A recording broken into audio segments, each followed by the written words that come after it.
Alvin, ang sundalo. Credit to the author. 3,180-87. Ang mga pangalan po na nandito ay galing sa mga name generator. Kung meron man pagkakatulad sa mga pangalan ng tao o lugar at pangyayari, ito ay tunay na hindi sinasadya. Nanlaki ang mga mata ni Alvin nang marinig ang mga salita ng matanda.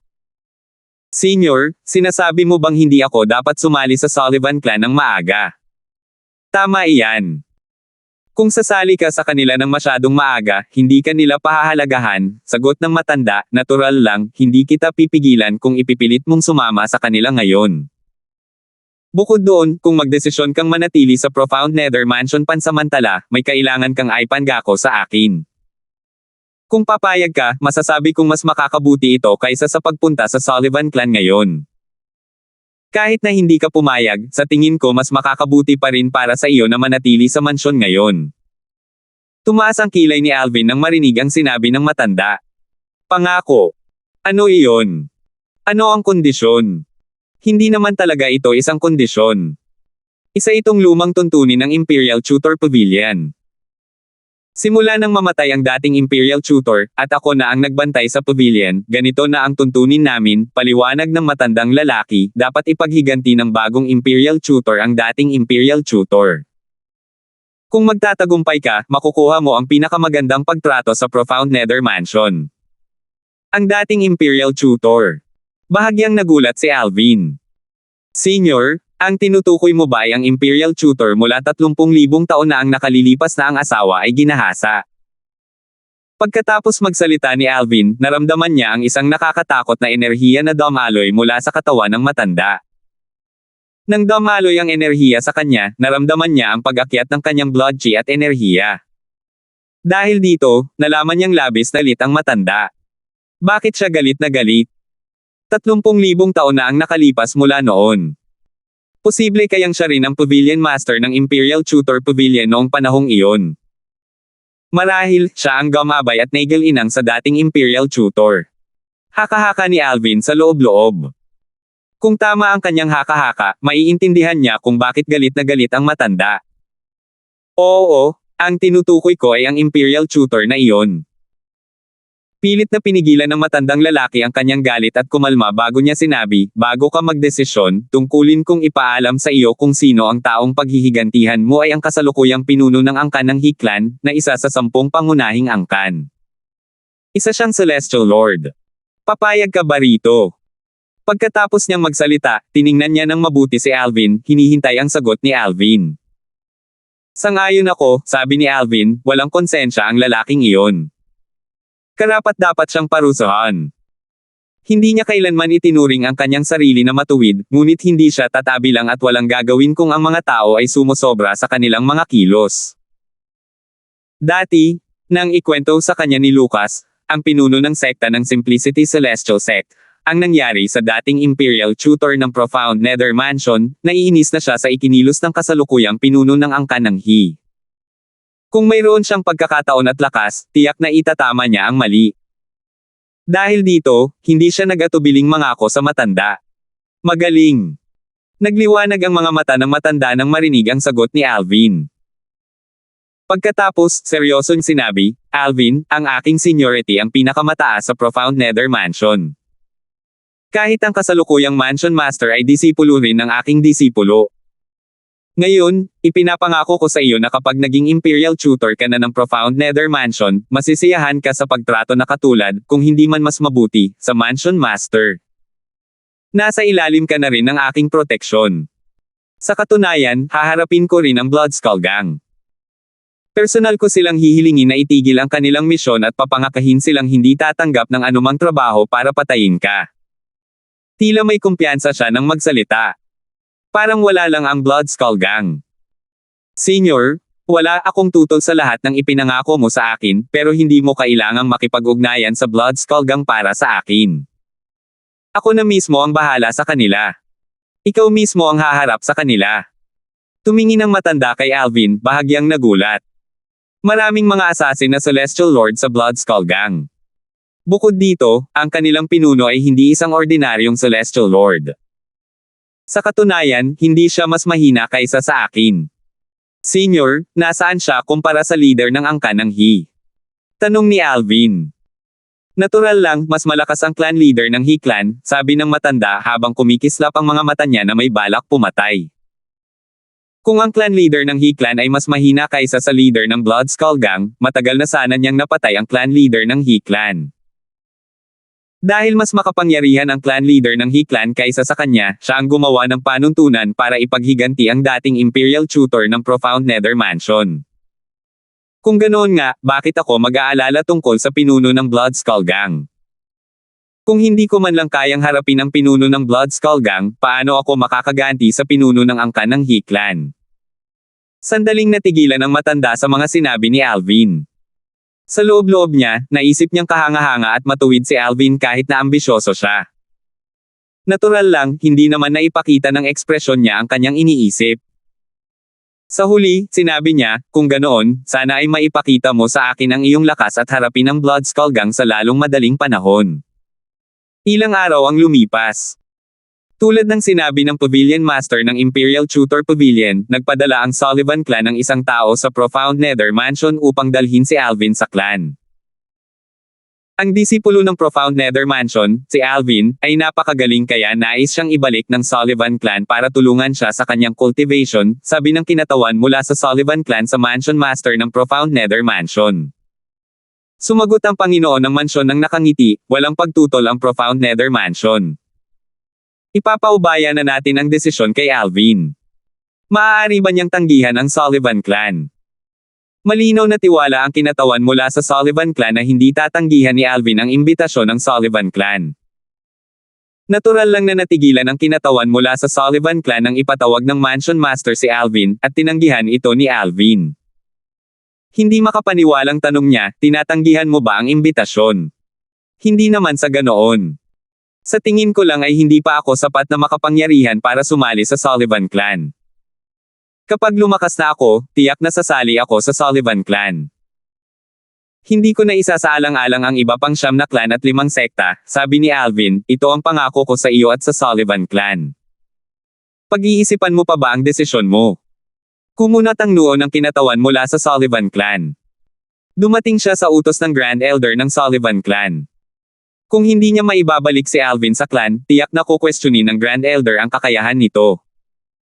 Gayunpaman, sinabi rin ng Grand Elder na huwag gumamit ng dahas kung tatanggi si Alvin na sumali sa Sullivan clan. Nakapagdesisyon na ako. Umiling si Alvin. Sige. Sana maalala mo ang pangako mo.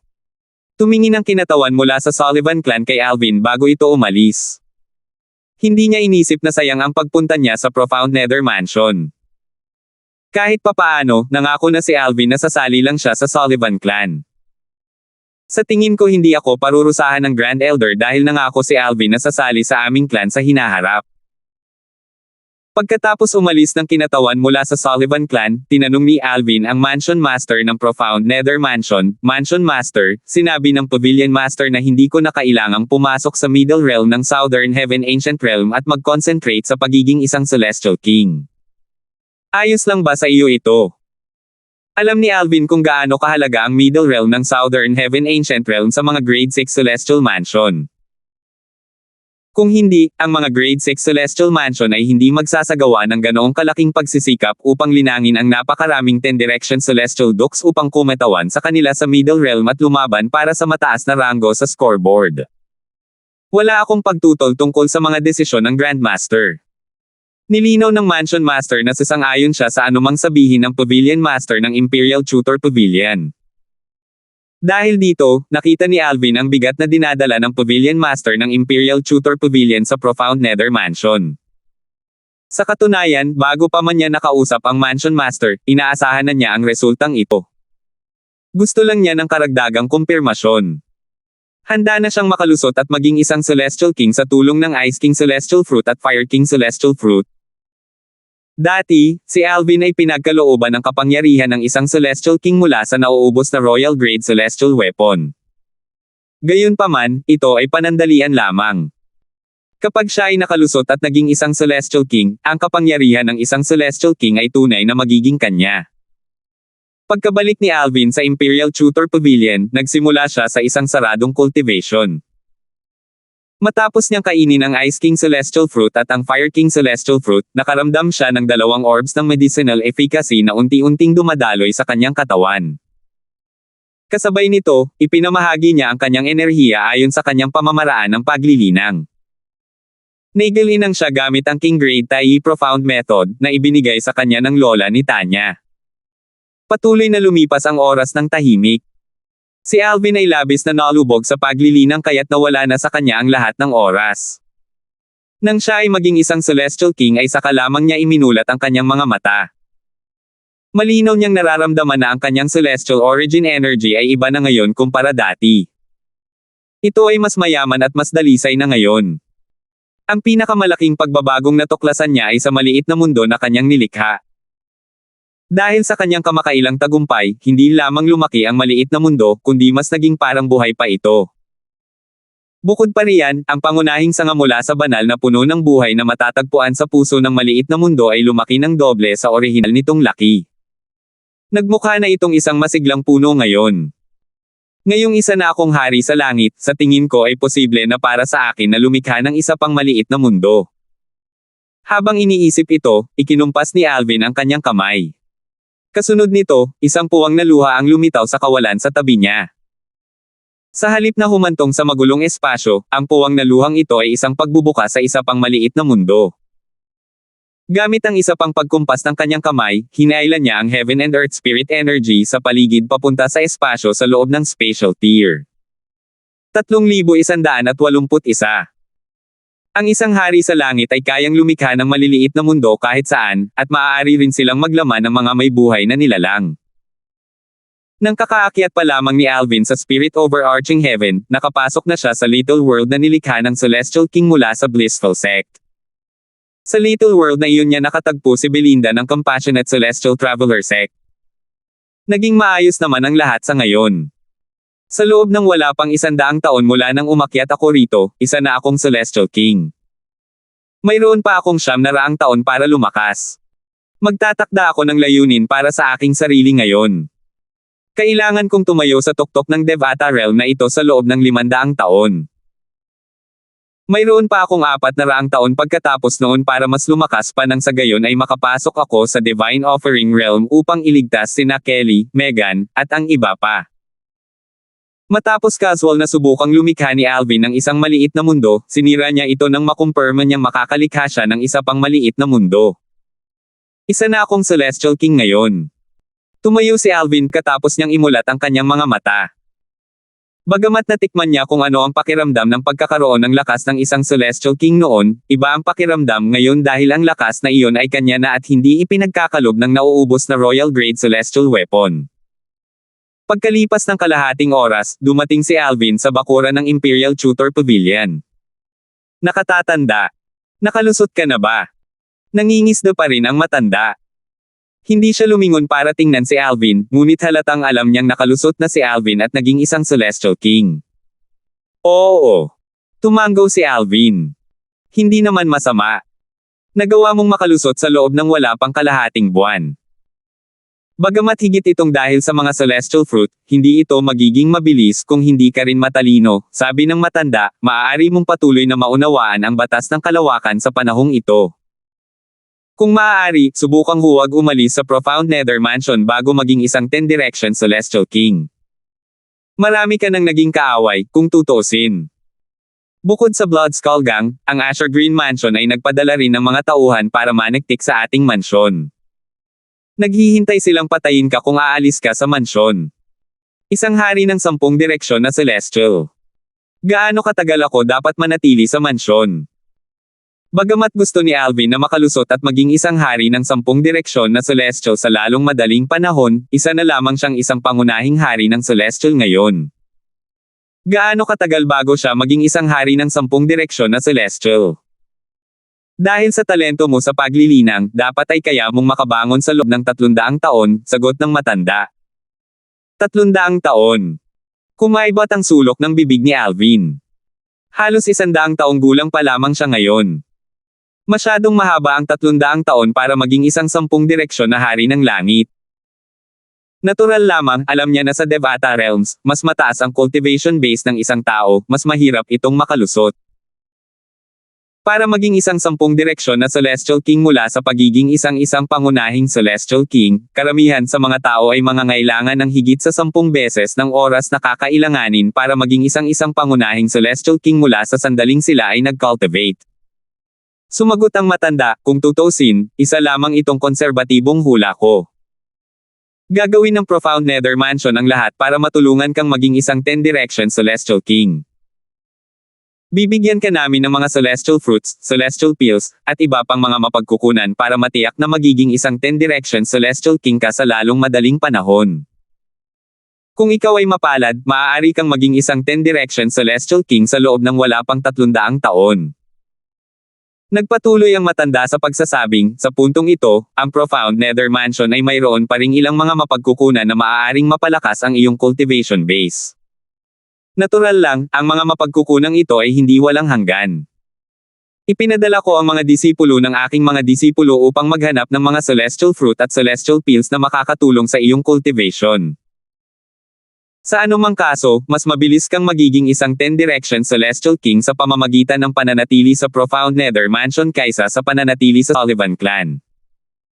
Ito ay isang mahaba at mabagal na proseso upang maging isang 10 direktion celestial king. Walang mas hihigit sa langit kaysa sa Heaven Sacrificial Divine Fruit na maaaring agad na magpataas ng iyong cultivation base sa isang 10 direktion Celestial King. Natahimik si Alvin at pinag-isipan ang mga sinabi ng matanda. Bukod pa riyan, hindi ba't sinabi mong gusto mong personal na harapin ang Blood Skull Gang? Gamit ang kasalukuyan mong lakas, mamamatay ka lang kung kalabanin mo sila. Sa pagkakaalam ko, ang Blood Skull Gang ay nagpadala ng isang 10 direktion Celestial King at 2 9 Palaces Celestial King sa pagkakataong ito para patayin ka, sabi ng matanda. Isang hari ng 10 direksyon at 2 hari ng 9 na palasyo. Napataas ang kilay ni Alvin nang marinig ang mga salitang ito. Gayunpaman, hindi siya nag-alala. Tutal, mayroon pa siyang isang gamit na natitira sa nauubos na Royal Grade Celestial Weapon na magbibigay sa kanya ng lakas na maihahambing sa isang pangunahing Panginoon ng Kalawakan. Dahil sa kanyang pag-unawa sa batas ng kalawakan, tiwala siyang mapapatay niya ang lahat ng mga mamamatay tao. Bukod pa rito, kahit na ang isa sa mga assassin ay isang 10 direktion Celestial King, naisip ni Alvin na malamang na hindi pa nauunawaan ng assassin ang anumang lalim sa unang yugto. Kung ikukumpara, naunawaan na niya ang cross-dimensional/profundity sa unang yugto. Gamit iyon at ang pansamantalang lakas ng isang one basic Celestial Lord, sigurado siyang mapapatay niya ang 3 assassin mula sa Blood Skull Gang. Kaya naman, hindi masyadong inisip ni Alvin ang mga mamamatay tao mula sa Blood Skull Gang. Sa halip, iniisip niya kung kailangan ba talaga niyang manatili sa ari-arian ng Profound Nether Mansion hanggang sa maging isang 10 direktion Celestial King. Senior. Matapos huminga ng malalim, ipinahayag ni Alvin ang mga nasa isip niya. Kung aalis ako sa Profound Nether Mansion para galugarin ang Southern Heaven Territory, ano ang posibilidad na makatagpo ako ng mga hindi inaasahang pangyayari na makakatulong sa akin na maging isang 10 direktion Celestial King ng mas mabilis? Wala kang muwang. Agad na ibinaba ng matanda ang kanyang pamangwit pagkarinig niya sa mga salita ni Alvin. Tumayo siya at lumingon para tingnan si Alvin bago nagpatuloy sa pagsasalita. Ang mga cultivation resources na ibibigay sa iyo ng Profound Nether Mansion ay maituturing ding isang hindi inaasahang engkwentro. Kahit naligtas kang makaalis sa mansyon para mangalap ng cultivation resources, hindi nito maihahambing ang mga resources na maibibigay sa iyo ng mansyon. Kung kailangan mo ng makakalaban, maaari kong pigilan ang aking cultivation base para makipaglaban sa iyo. Maaari kang pumili kung gusto mong magkaroon ng magaan na gasgas, malubha ang pinsala, o mawalan ng kakayahang makipaglaban. Kaya ko lahat. Isang nakakakilabot na ngiti ang sumilay sa mukha ng matanda pagkatapos niyang magsalita. Nanlamig si Alvin nang makita niya ang ngiti ng matanda. Pagkatapos ng ilang sandali, sinabi ng matanda, ito ang Southern Heaven Territory, hindi ang 7 Upper Province. Hindi ako makapagsalita ng may katiyakan para sa 7 Upper Province, pero masasabi ko sa iyo ng may katiyakan na sa Southern Heaven Territory, ang pinakamagandang opsyon mo ay manatili sa Profound Nether Mansion kung gusto mong maging isang 10 direktion Celestial King sa pinakamabilis na panahon. Matagumpay na nabura ng mga salita ng matanda ang pagdududa ni Alvin. Tutal, alam niyang kulang ang kaalaman niya tungkol sa Southern Heaven Territory kumpara sa matanda. Maya-maya, nagtanong siya, Senyor, plano mo ba akong ipadala sa Sullivan clan pagkatapos kong maging isang 10 Direction Celestial King? Tanong ni Alvin. Tama iyan. Hindi inaasahan ni Alvin na ganito katapat ang isasagot sa kanya ng matandang lalaki. Paliwanag ng matanda, kapag naging 10 Direction Celestial King ka na, pwede ka nang sumali sa Sullivan clan at pumasok sa Upper Realm ng Southern Heaven Ancient Realm. Sa Southern Heaven Territory, halos imposibleng maging Celestial Lord mula sa isang Celestial King.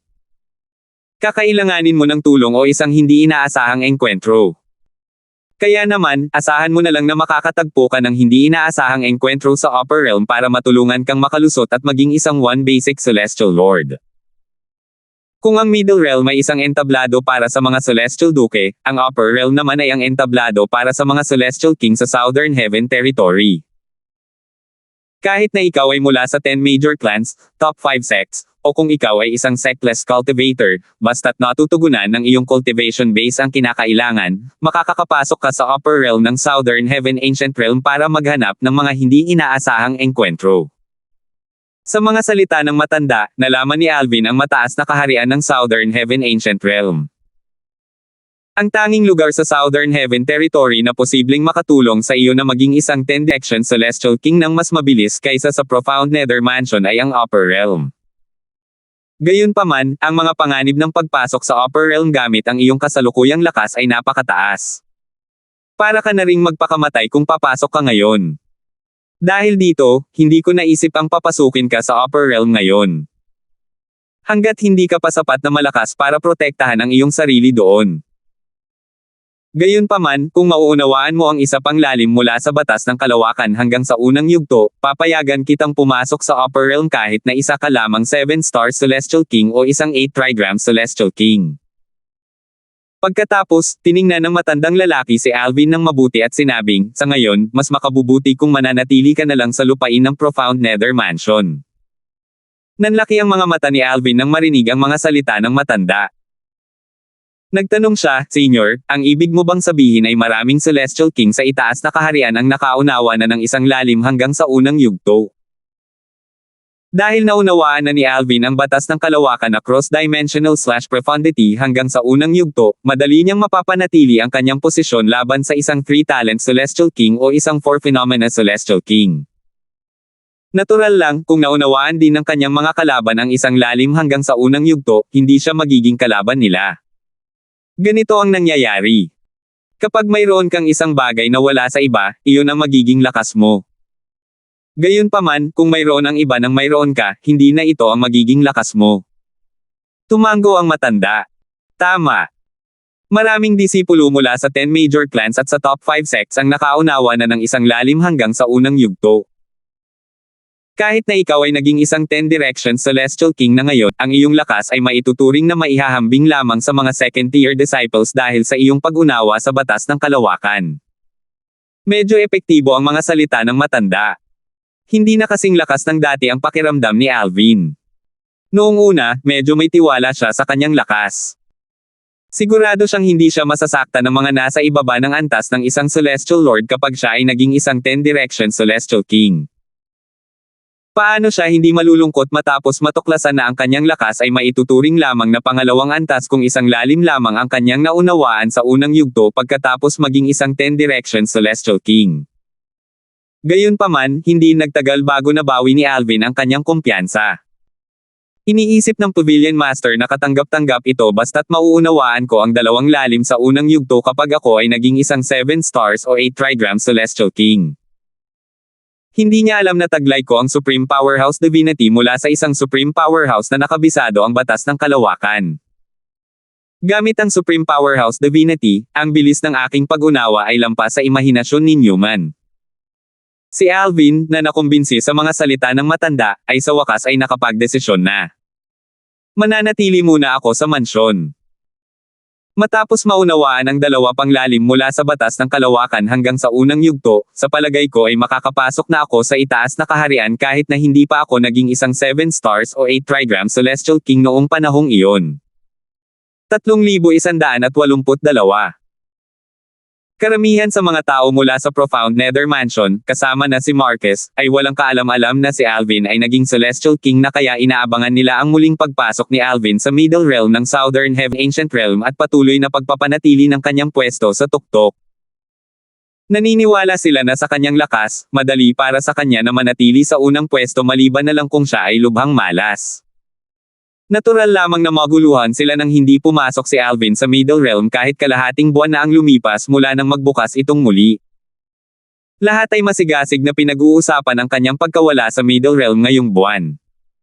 Anong nangyayari? Nasaan si Senior Alvin? Sana hindi siya umalis sa Profound Nether Mansion. Posible yan. Kung hindi, dapat ay nakapasok na siya sa gitnang kaharian ngayon. Hindi ba't kinuha si Senior Darfield ng Profound Nether Mansion? Hindi naman nakakagulat na umalis siya, di ba? May bali-balitang hindi siya tinanggap sa Profound Nether Mansion. Galing siya sa Simplicity Celestial Sect. Ang Simplicity Celestial Sect mula sa 3 sekta at 2 angkan. Sus Mariosep. Hindi ko inaasahan na manggagaling doon si Senior Alvin. Sa tingin ko ay maaaring naibalik na ng Sullivan clan si Senior Darfield sa clan. Kung hindi, imposibleng hindi pa rin siya nakapasok sa Middle Realm. Samantala, hindi napigilan ni Marcus ang kanyang kuryosidad at nagpadala ng mensahe kay Alvin. Wala ka bang planong pumasok ngayong buwan? Saan papasok? Si Alvin, na nakikipag-usap sa Pavilion Master ng Imperial Tutor Pavilion, ay nakatanggap ng mensahe ni Marcus sa sandaling ito. Sandali niyang hindi maintindihan ang sinasabi ni Marcus. Ang gitnang kaharian ng Southern Heaven Ancient Realm, sagot ni Marcus. Nakalusot na ako at naging isang Celestial King. Sa tingin mo ba ay makakapasok pa rin ako sa Middle Realm? Sagot ni Alvin. Naging Celestial King na ba siya?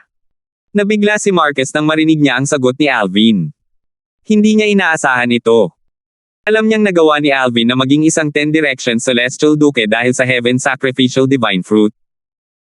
Gayunpaman, hindi pa katagalan naging 10 Direction Celestial Duke si Alvin, ngunit nakalusot na siya at naging isang Celestial King. Alam niyang ang kamakailang tagumpay ni Alvin ay walang kinalaman sa Heaven Sacrificial Divine Fruit dahil ang prutas ay makakatulong lamang sa isang tao na maging isang 10 Direction Celestial Duke at hindi isang Celestial King. Senior, nangangako akong mananatili muna sa ari-arian ng Profound Nether Mansion. Iisipin ko lang ang pag-alis kapag sapat na ang lakas ko para makapasok sa itaas na kaharian ng Southern Heaven Ancient Realm, sabi ni Alvin sa matanda. Tumango ang matanda sa kasiyahan ng marinig ang mga salita ni Alvin. Pagkatapos, na parang may naalala lang siya, tumingin siya kay Alvin at sinabing, kamakailan lang, natuklasan namin na may isang babaeng nakatambay sa estate. Maaaring isa siyang especially iya. Kakatwa, tila may 2 taong sumusunod sa kanya. Lumitaw siya pagkatapos lumitaw ang 3 assassin mula sa Blood Skull Gang at ang mga tao mula sa Azure Green Mansion. Maaari kayang isa siyang kakilala.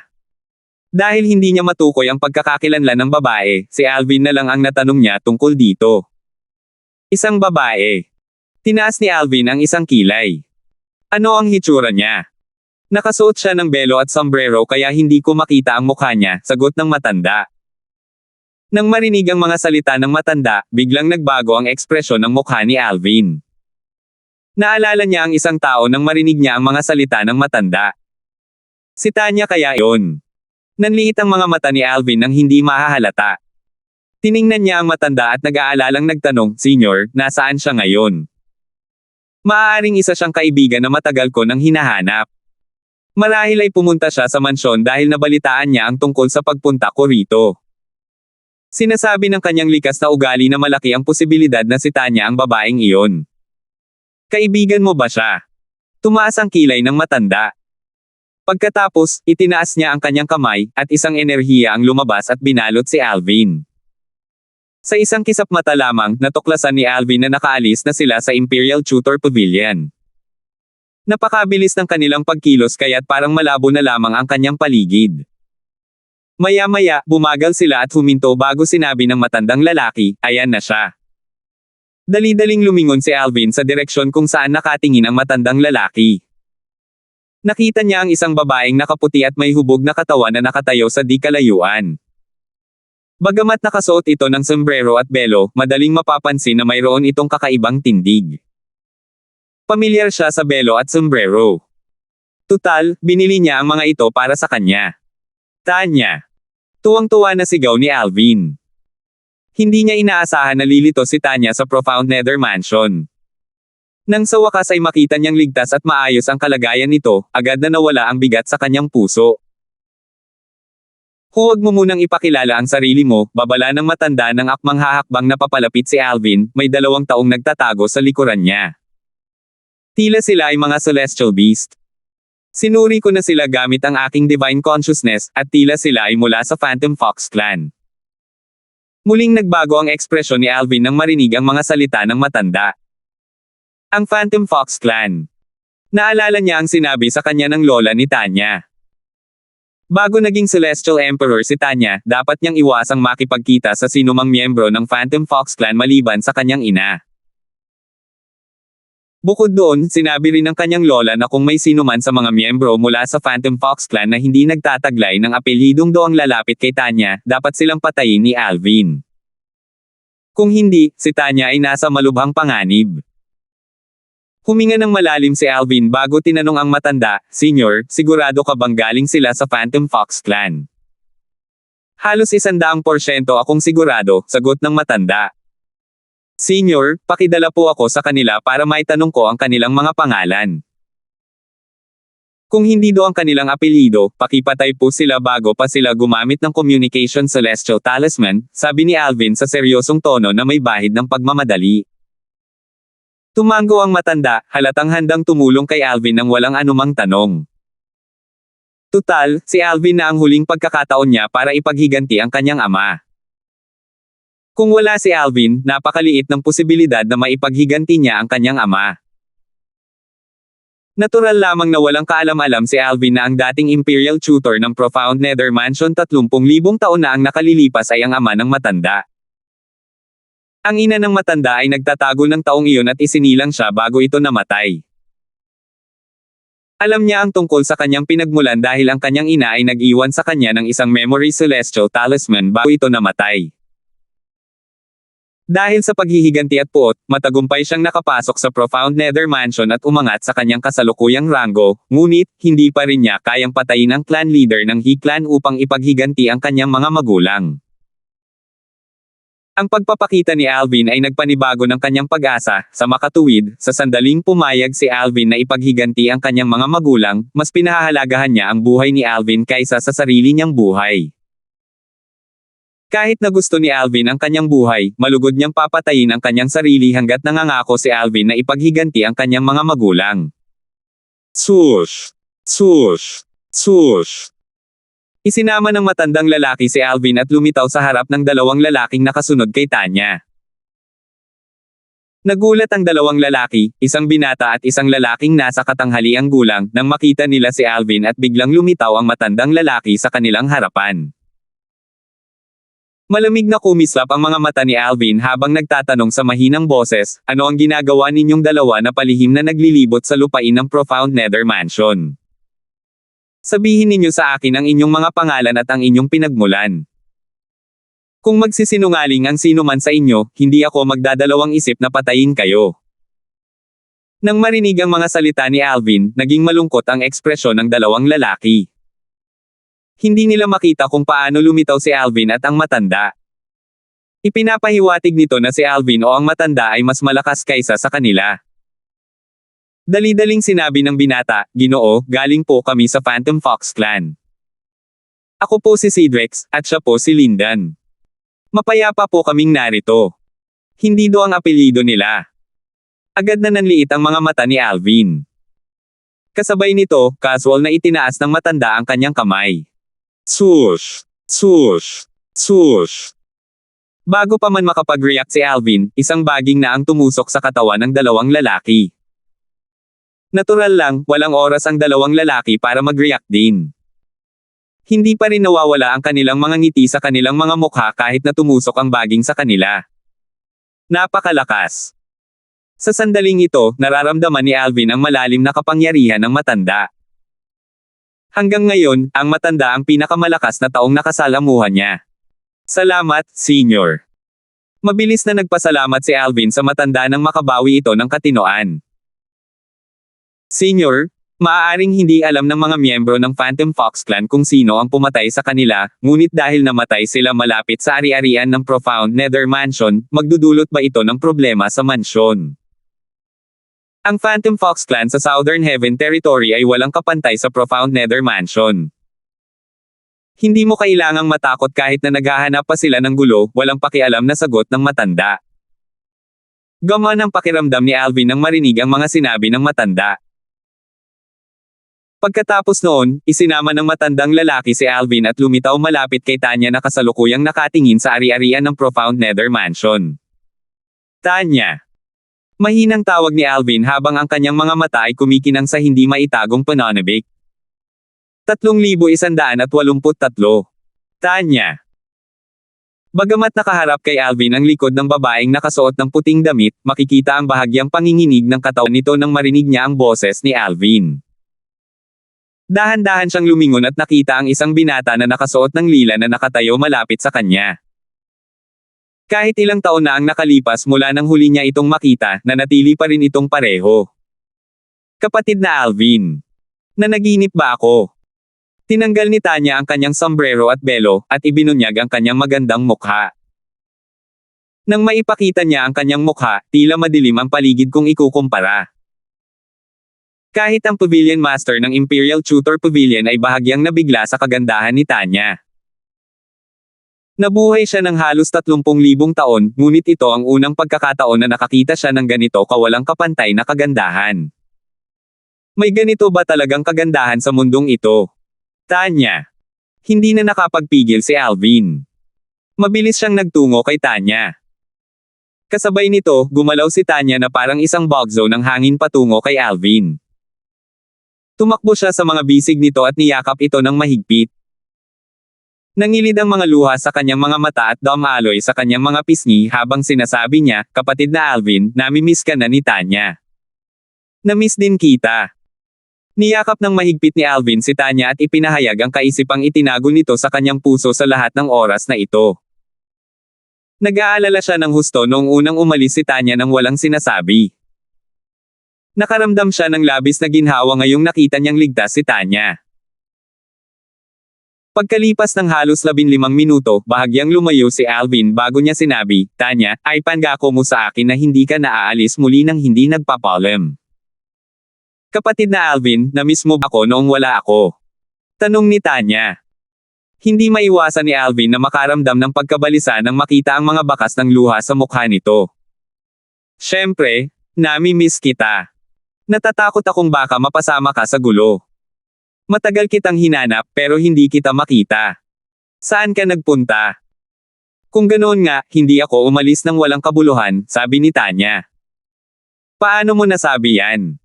Natigilan si Alvin sa sinabi ni Tanya. Naalala niya ang mga salitang iniwan ni Tanya sa isang celestial talisman noon. Ganito ang nakasulat sa mensahe. Kapatid na Alvin, aalis na ako. Kahit nag-aalangan ako, sa tingin ko mas makabubuting umalis na ako. Marahil habang wala ako, mas mamimiss mo ako, tulad ng kung paano mo namimiss sina Sister Kelly, Sister Megan, Sister Belinda, at Sister Irish. Ito ang dahilan kung bakit umalis si Tanya. Hanggang ngayon, iniisip pa rin niya na masyadong immature ang ugali ni Tanya. Gayunpaman, natural lamang iyon dahil alam niyang may ugali itong parang bata. Hindi pa siya nalantad sa mundo hanggang sa makilala niya ito. Ang tanging nagawa niya ay sisihin ang sarili sa pagbaliwala sa nararamdaman ni Tanya. Tanya, ay pangako mo sa akin na hindi ka naaalis muli. Noong umalis ka, sa wakas ay napagtanto ko kung gaano ka kahalaga sa akin. Malumanay na panghihikayat ni Alvin. Totoo na napagtanto lamang niya ang kahalagahan ni Tanya pagkatapos umalis nito. Talaga. Bahagya may bahid ng pananabik ang makikita sa mukha ni Tanya nang marinig niya ang mga sinabi ni Alvin. Tiningnan niya ito ng mabuti, halatang naghahanap ng kumpirmasyon. Oo. Tumanggaw si Alvin. Kapatid na Alvin, hindi ka naiiwan muli ni Tanya. Muling inihagis ni Tanya ang sarili sa mga bisig ni Alvin. Sa pinakamatagal na panahon, ayaw niyang bumitaw. Nang sabihin sa kanya ni Alvin na may kasama sila ay saka lamang siya umalis sa yakap nito na may nahihiyang ekspresyon sa mukha. Hinawakan ni Alvin ang kamay ni Tanya at dinala siya sa matandang lalaki. Senior, ito si Tanya, siya ang aking kapatid na babae. Ate. Ngumiti ang matanda ng may pag-aalinlangan. Hindi ba't siya ang iyong kasintahan? Nahiya si Alvin nang marinig niya ang mga sinabi ng matanda. Sa kabaligtaran, tuwang-tuwa si Tanya. Nakangiti niyang sinabi, matandang lalaki, ang galing mo magsalita. Taga Profound Nether Mansion ka rin ba? Tanya, nasaan ang mga asal mo? Malumanay na saway ni Alvin sa kanya. Ayos lang, ikinumpas ng matandang lalaki ang kanyang kamay at sinabing, mukhang hindi pamilyar ang babaeng ito sa mga makamundong gawain.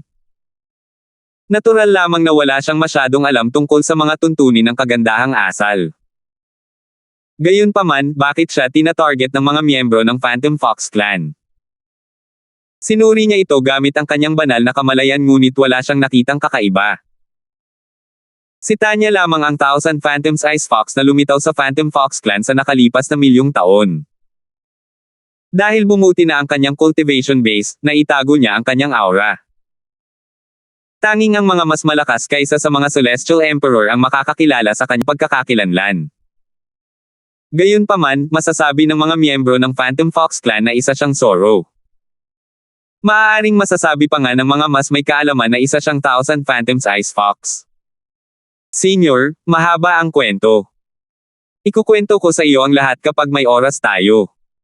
Hindi balak magsinungaling ni Alvin sa matanda. Pagkatapos ng ilang sandali, nagtanong siya, Senior, hindi naman dapat maging problema para kay Tanya ang sumali sa Profound Nether Mansion, di ba? Hindi naman problema yan. Isang 10 Direction Celestial Duke na wala pang 100 taong gulang. Mukhang napakatalentado rin niya tulad mo. Sus Mariosep. Madamdaming buntong hininga ng matanda. Dahil dito, sa wakas ay nalaman ni Alvin na si Tanya ay naging isang 10 Direction Celestial Duke na. Naging matagumpay lamang siya bilang isang 10 Direction Celestial Duke dahil sa Heaven Sacrificial Divine Fruit, ngunit malinaw na hindi iyon ang kaso para kay Tanya. Malinaw na kahanga-hanga ang kapangyarihan ng isang 1,000 Phantom's Ice Fox kung hindi man lang nagkaroon ng hindi inaasahang enkwentro si Tanya at nag-isa niyang pinalaki ang kanyang cultivation base. Napagpasyahan ni Alvin na napakabilis tumaas ng cultivation base ni Tanya dahil sa pagiging isang 1,000 Phantom's Ice Fox niya. Sa sandaling ito, inilabas ng matandang lalaki ang isang napakagandang kahon. Natulala si Alvin nang makita niya ang laman ng kahon. Nakita niya ang isang Celestial Fruit ni Ice King at isang Celestial Fruit ni Fire King, katulad ng mga nainom niya dati. Sa pamamagitan ng pagkain ng dalawang prutas, ang isang 10 Direction Celestial Duke ay maaaring agad na makalusot at maging isang 1 Basic Celestial King sa maikling panahon. Dahil nakina ito ni Alvin dati, alam niya ang bisa ng mga ito. Hindi inaasahan ni Alvin na magkakaroon pa ang matanda ng isa pang pares ng mga Celestial Fruit. Ganito na ba kalaganap ang mga Celestial Fruit na ito ngayon? Iha, dahil ito ang una nating pagkikita, narito ang isang regalo para sa iyo. Matapos isara ng matandang lalaki ang kahon, iniabot niya ang mga ito kay Tanya. Hindi agad inabot ni Tanya ang kamay para kunin ang kahon. Sa halip, tumingin siya kay Alvin para humingi ng mga pahiwatig. Senior, ang mga prutas na ito ay napakahalaga. Seryosong sabi ni Alvin. Bagamat gusto niyang kainin ni Tanya ang mga Celestial Fruit para maging Celestial King ito sa lalong madaling panahon, napahiya siyang tanggapin ang napakahalagang Reg Along ito. Maya-maya, bago pa makasagot ang matanda, idinagdag niya, kung hindi, tatanggapin namin ang mga prutas na ito, pero may utang ako sa iyo. Nako, halatang gusto mo ang mga prutas na ito, pero magalang ka pa rin naman. Hindi ito katulad mo. Isa pa, regalo ito para sa babae. Ang pangalan niya ay Tanya, di ba? Tanong ng matanda na may bahid ng pagkainip. Malinaw niyang nakita ang kahalagahan ni Tanya kay Alvin at ang nararamdaman nito para kay Alvin. Sa pamamagitan ng pagbibigay sa kanya ng mga Celestial Fruit na ito, alam niyang mas magpapasalamat si Alvin sa kanya. Bukod dito, tunay niyang gusto si Tanya. Tanya, dahil iginiit ng senior na ibigay sa iyo ang mga prutas, tanggapin mo na lang, sabi ni Alvin kay Tanya. Kasabay nito, nagpasya siyang bayaran ng matanda sa hinaharap. Salamat. Nagpasalamat si Tanya sa matanda at kinuha ang kahon. Pagkatapos noon, iniabot niya ito kay Alvin, malinaw na balak niya itong ibigay dito. Tanya, itago mo na lang yan. Ang mga celestial fruit sa loob ng kaong ito ay makakatulong sa iyo na maging isang celestial king sa maikling panahon pagkatapos mo itong kainin, sabi ni Alvin. Isang buwan na ang nakalipas, naubos ko na ang mga celestial fruit na ito at matagumpay na naging isang celestial king. Pagkatapos niyang magsalita, hindi niya maiwasang sumulyap sa matanda, iniisip kung ilan sa mga celestial fruit na ito ang hawak ng matanda.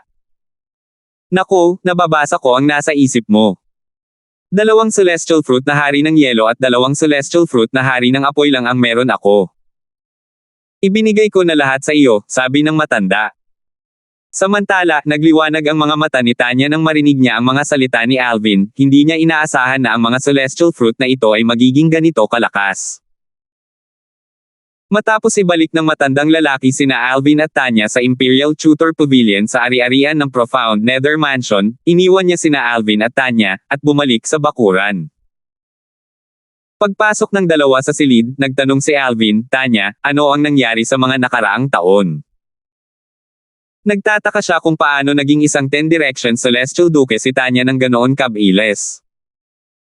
Matapos makinig sa mga salita ni Tanya, nalaman niya na halos lahat ng oras na magkahiwalay sila ay ginugol niya sa isang saradong cultivation. Dahil doon, natural siyang nakalusot at naging isang 10 Direction Celestial Duke. Bahagyang nagulat si Alvin.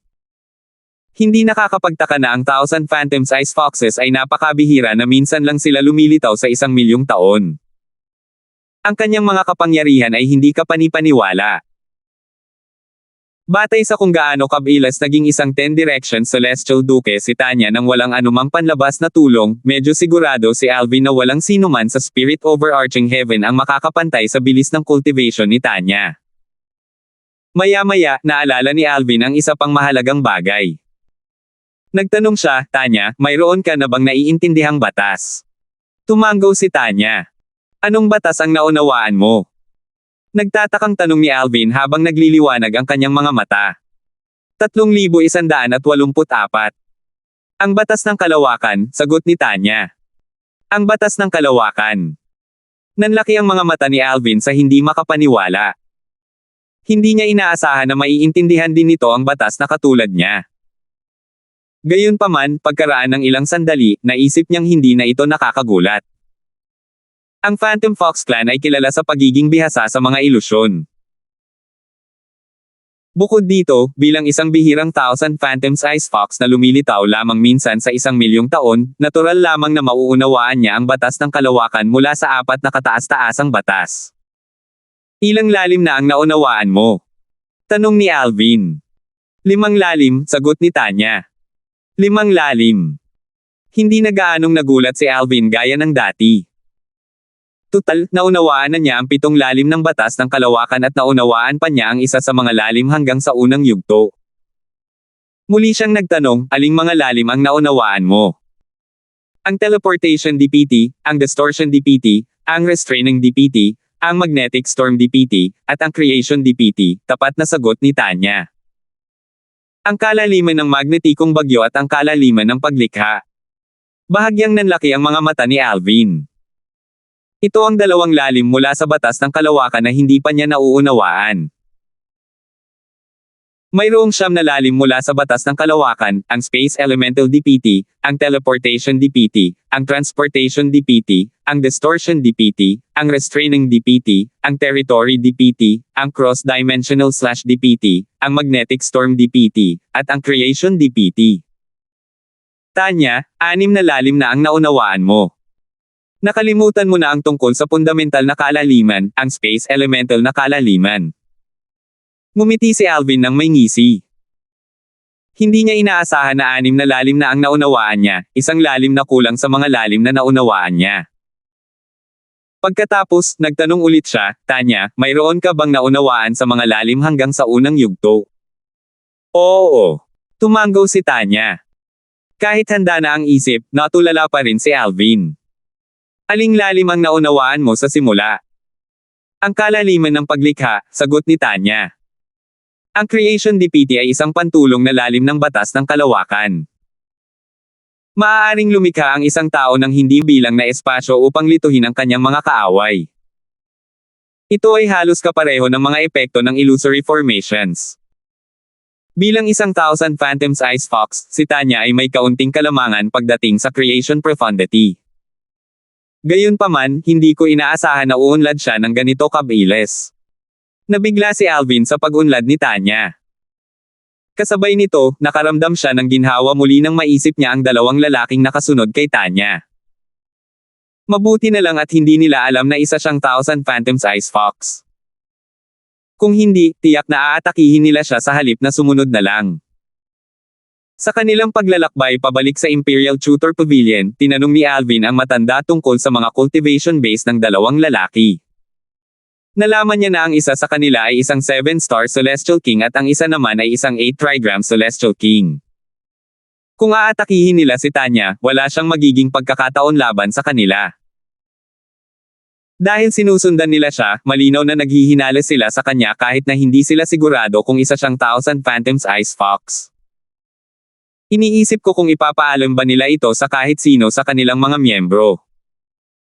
Magiging abala kung gagawin nila, nag-aalalang naisip ni Alvin sa sarili. Hindi niya alam, tama ang hula niya. Sa Phantom Fox Clan sa Southern Heaven Territory. Hindi nagtagal at nalaman ng Phantom Fox Clan ang pagkamatay ng dalawa sa kanilang mga miyembro matapos silang patayin ng Pavilion Master ng Imperial Tutor Pavilion. Ang mga namatay na miyembro ay mga Celestial King. Natural lamang na ang kanilang mga Soul Pearl ay itinago sa clan. Nang mabasag ang kanilang mga Soul Pearl, nagulat ang buong clan. Patay na sina Cedrex at Lindan. Bago sila namatay, nagpadala sila ng mensahe na nagsasabing nakilala nila ang isang babaeng pinaghihinalaan nilang isang Thousand Phantoms Ice Fox. 1,000 na Phantoms Ice Fox. Ito ba ang parehong libo na Phantoms Ice Fox na inutusan ng pinuno ng angkan sa 7 Upper Province na bantayan ng aming sangay sa Southern Heaven Territory? Totoo ba? Hindi sila sigurado. Isa lamang itong hinala. Gayunpaman, kung isa sa alang-alang ang kanilang pagkamatay, ang bagay na ito ay tiyak na hindi kasing simple ng inaakala. Naaalala ko na sabi nila ang babae ay isang 10 Direction Celestial Duke kahit na wala pa siya sa 100 taong gulang, tama ba? Isang 10 Direction Celestial Duke na hindi pa 100 taong gulang. Kung totoo yan, malamang isa siyang Thousand Phantoms Ice Fox. Hindi na bihira ang isang taong may ganitong talento. Hindi mo pa ba naririnig ang tungkol sa 10 Direction Celestial Duke na wala pang 100 taong gulang mula sa Profound Nether Mansion?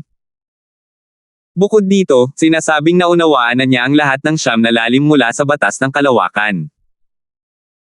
Ang mas nakakagulat pa ay naunawaan na niya ang cross-dimensional/profundity ng batas ng kalawakan hanggang sa unang yugto. Ano man iyon, dapat nating imbestigahan ang babaeng iyon. Nabanggit ba nina Cedrex at Linden kung nasaan sila? Oo, mukhang malapit lang sila sa ari-arian ng Profound Nether Mansion.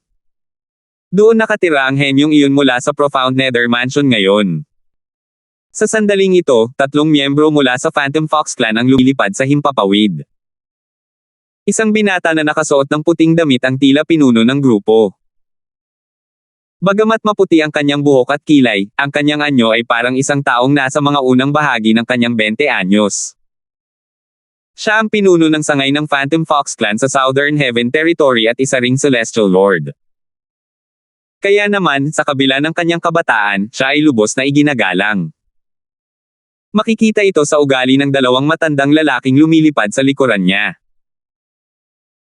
Dahil ang bagay na ito ay may kaugnayan sa posibleng paglitaw ng isang Thousand Phantoms Ice Fox at sa pagkamatay ng dalawa sa kanilang mga miyembro, nagpa siya ang pinuno ng sangay na personal na imbestigahan ang bagay na ito.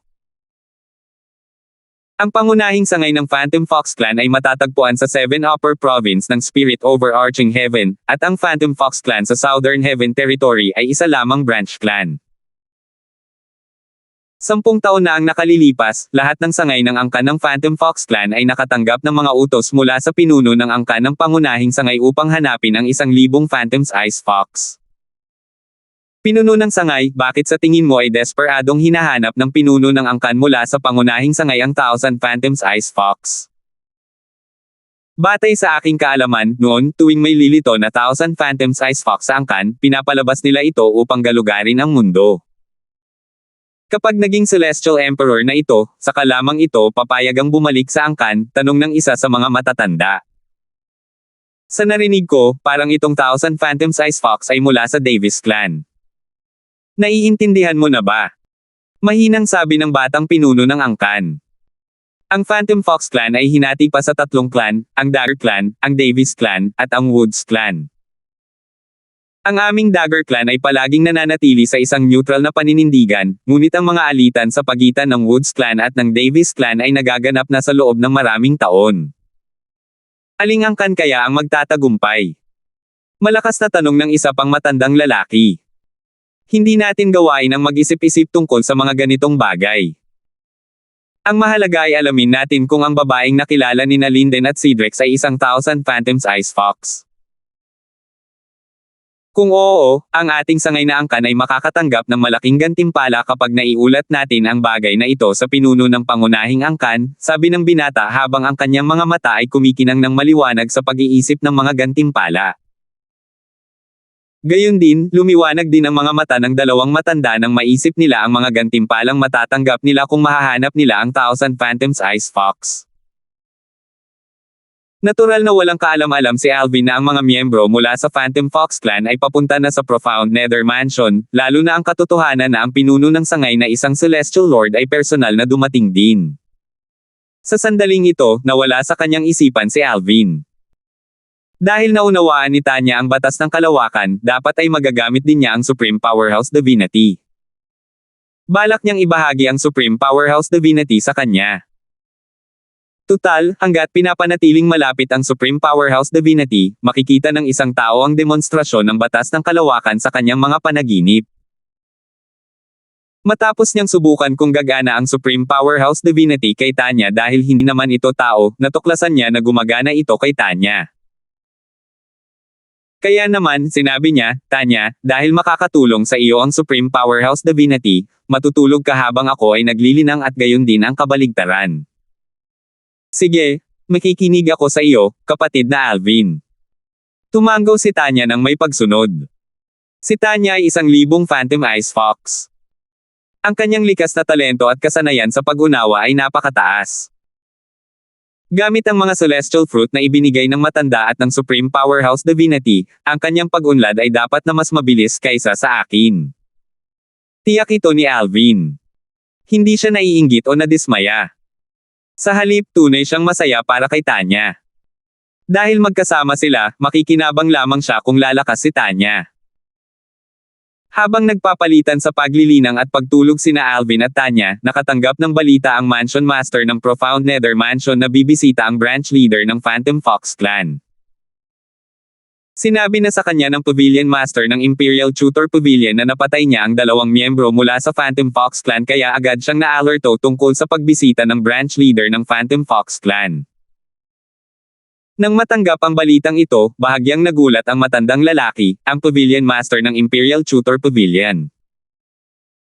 Kumislap ang kanyang mga mata habang bumulong sa sarili, parang hindi ordinaryo ang babaeng iyon.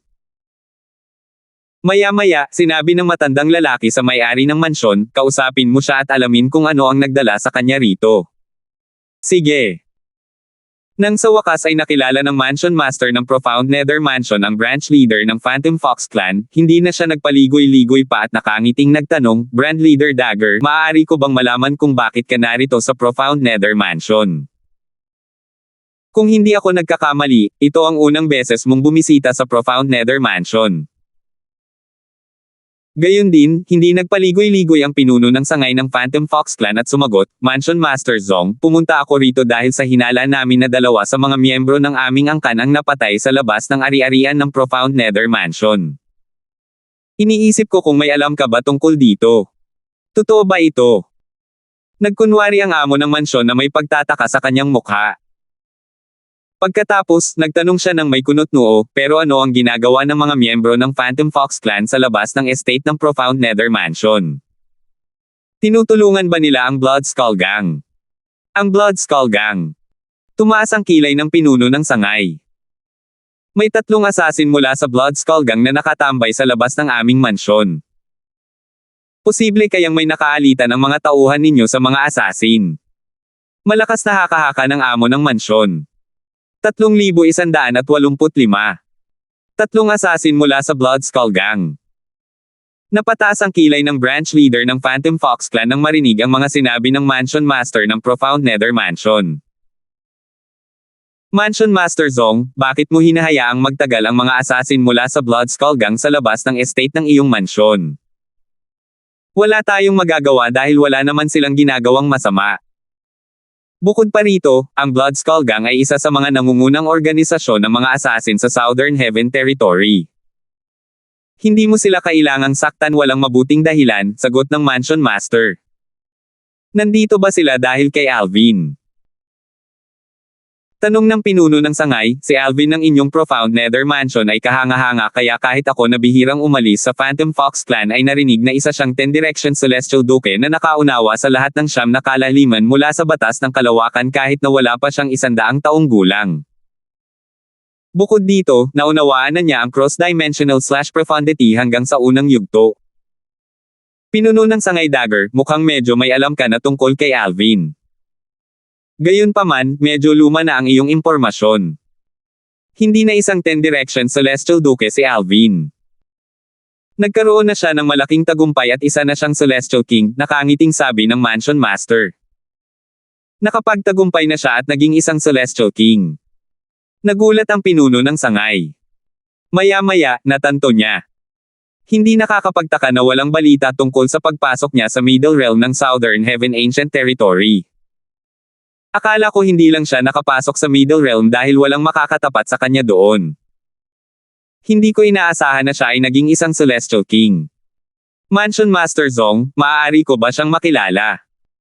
Tanong ng pinuno ng sangay na may kislap sa kanyang mga mata. Ang 2 miyembro mula sa Phantom Fox Clan na namatay sa labas ng ari-arian ng Profound Nether Mansion ay nagsabing pinaghihinalaan nila ang isang babaeng isang 10 Direction Celestial Duke kahit na wala pa itong 100 taong gulang bilang 1,000 Phantom's Ice Fox. Bagamat sinabi ng 2 namatay na miyembro na ito ay isang babae, hindi maiwasan ng branch leader ng Phantom Fox Clan sa Southern Heaven Territory na maghinala na ang napakatalentadong si Alvin mula sa Profound Nether Mansion ay maaaring ang 1,000 Phantom's Ice Fox. Tutal, ang dating 1,000 Phantom's Ice Fox na lumitaw mahigit 1,000,000 taon na ang nakalilipas ay isang lalaki. Malinaw na hindi niya narinig ang tungkol sa pagiging isang 10 Direction Celestial ni Alvin dahil sa pag-inom niya ng Heaven Sacrificial Divine Fruit. Kung hindi niya sana pinaghihinalaan si Alvin. Kasalukuyan siyang nagkukultibar sa Imperial Tutor Pavilion. Kailangan kong tanungin ang Pavilion Master ng Imperial Tutor Pavilion kung maaari siyang pumunta rito, sagot ng Mansion Master. Ang Imperial Tutor Pavilion. Nagulat ang pinuno ng sangay. Si Alvin na ba ang naging Imperial Tutor ng Profound Nether Mansion? Sa palagay ko, hindi na ako dapat magulat. Tutal, dahil sa kanyang likas na talento at kakayahan sa pag-unawa, higit pa sa kwalipikado siyang maging Imperial Tutor ng mansyon. Oo, siya ang Imperial Tutor ng ating mansyon. Tumango ang Mansion Master bago nagpadala ng mensahe sa Pavilion Master ng Imperial Tutor Mansion para alamin kung handa si Alvin na makipagkita sa branch leader ng Phantom Fox Clan. Makikipagkita ako sa kanya. Kakagising lang ni Alvin mula sa paglilinang. Hindi niya inaasahan na ang pinuno ng sangay ng Phantom Fox Clan sa Southern Heaven Territory ay darating ng ganito kabila sa Profound Nether Mansion. Bukod dito, gusto pa nga siyang makilala ng pinuno ng sangay. Siguro may dahilan kung bakit niya ako gustong makilala. Nagpa siya si Alvin na makipagkita sa pinuno ng sangay dahil ang pinuno ng sangay ay isang potensyal na banta kay Tanya. Sino ang mag-aakala kung kailangan niyang labanan ang pinuno ng sangay sa hinaharap? Ito ay isang magandang pagkakataon para malaman niya ang tungkol sa kanyang kalaban. Di nagtagal, isang elder na ipinadala ng Mansion Master ang nagdala kay Alvin kung saan inaanyayahan ng Mansion Master ang pinuno ng sangay. Mansion Master, bati ni Alvin sa Mansion Master habang palihim na tinitingnan ang tatlong lalaking nakatayo sa gilid mula sa gilid ng kanyang mga mata. Isang binata na may puting buhok at kilay ang nakaupo habang dalawang matandang lalaki ang nakapalibot sa kanya na parang mga bodyguard. Alvin, ito si Branch Leader Dagger mula sa Phantom Fox Clan. Marami na siyang narinig tungkol sa iyo kaya interesado siya sa iyo at gusto kanyang makilala, nakangiting sabi ng Mansion Master. Pinuno ng sangay na si Dagger, bati ni Alvin matapos niyang ilipat ang kanyang mga mata sa binata na may puting buhok. Kasabay nito, umalangaw-ngaw sa isipan ni Alvin ang voice transmission ng Mansion Master. Alvin, ang Zoro ay isang tusong nilalang. Dapat kang mag-ingat kapag nakikipag-ugnayan ka kay Dwayne, ang pinuno ng sangay. Alvin, marami na akong narinig tungkol sa iyo. Matapos kitang makilala, masasabi kong talagang naaayon ka sa iyong reputasyon bilang isang walang kapantay na henyo. Masiglang bulalas ni Dwayne habang nakatingin kay Alvin. Pagdating pa lang ni Alvin, natiyak na niya na hindi si Alvin ang 1,000 Phantom's Ice Fox. Sa katunayan, walang bakas ng aura ng isang Phantom Fox sa kanya. Kung ang 1,000 Phantom's Ice Fox ay umabot na sa yugto ng isang 10 Directions Celestial Duke, mahihirapan para sa isang taon na malaman kung ang kanyang cultivation base ay masyadong mababa. Gayunpaman, hindi ito ang kaso para sa kanya. Ang Mansion Master ng Profound Nether Mansion ay nagpadala ng voice transmission upang balon si Alvin dahil natatakot siyang baka hindi sinasadyang makapagsalita si Alvin ng isang bagay na hindi dapat sabihin sa harap ni Dwayne. Hindi niya inaasahan na kakausapin ni Dwayne si Alvin ng casual. Sa katunayan, hindi man lang nag-abalang imbestigahan ni Dwayne si Alvin. Medyo nakakalito ito para sa kanya. Samantala, kakaiba rin ang sitwasyon para kay Alvin. Tila tunay ang intensyon ni Dwayne na mas makilala pa siya. Makalipas ang halos kalahating oras sa kanilang pag-uusap, tila may naalala si Dwayne bago niya sinabi, tama. Mansion Master Zong, tumanggap ba ang Profound Nether Mansion ng mga bagong disipulo kamakailan? Para maging eksakto, may isang babaeng nakaputi na wala pang 100 taong gulang na sumali sa mansyon kamakailan lang. Sumagot ang amo ng mansyon, iisa lang ang taong sumali sa Profound Nether Mansion kamakailan, at iyon ay si Alvin. Pinuno ng sangay Dagger, dapat mong malaman na ang Profound Nether Mansion ay hindi tumatanggap ng mga disipulo maliban na lang kung oras ng pangangalap. Siyempre, ang panuntunang ito ay hindi nalalapat sa mga mahuhusay na cultivator tulad ni Alvin. Kung hindi, walang magiging exception. Bahagyang tumango si Dwayne. Pagkatapos, tumayo siya at nagpaalam sa Mansion Master at kay Alvin. Bago siya umalis, tiningnan niya si Alvin nang may kahulugan habang sinasabing, Alvin, dalawin mo kami kung may oras ka. Maraming magagandang babae sa Phantom Fox Clan. Sino ang nakakaalam na baka makilala mo ang iyong kabiyak doon? Kumunat ang mga labi ng amo ng mansyon at nagdulot ng isang mapanghamak na ngiti. Natural lamang, alam niyang sinusubukan ni Dwayne na akitin si Alvin na sumali sa Phantom Fox Clan kasama ang mga magaganda. Hindi siya nag-aalala na matukso si Alvin dahil sinabi na sa kanya ng kanyang Grandmaster ang tungkol sa walang kapantay na kagandahan na sinusundan ng dalawang yumaong miyembro mula sa Phantom Fox Clan. Sa nakalipas na 30,000 taon, nakakita na ang kanyang Grandmaster ng hindi mabilang na mga babae. Para tawagin ng kanyang Grandmaster ang isang babae na walang kapantay na kagandahan, wala siyang duda na ang babae ay napakaganda ng hindi masabi.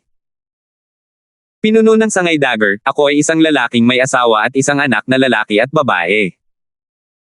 Hindi ko hinahanap ang relasyon sa pagitan ng lalaki at babae, nakangiting sagot ni Alvin. Patuloy na tumingin si Dwayne kay Alvin nang may kahulugan at sinabing, likas lamang sa mga lalaking may kakayahang magkaroon ng maraming asawa at kerida. Halimbawa, kamakailan ko lang pinakasalan ang aking 16 na kerida. Malinaw na hindi pinanghinaan ng loob si Dwayne sa pagtanggi ni Alvin. Nagpadala siya ng voice transmission kay Alvin bago ito umalis. Alvin, tandaan mo ang mga sinabi ko. Bisitahin mo ang Phantom Fox Clan kapag may oras ka. Ngumiti lamang si Alvin nang marinig ang voice transmission.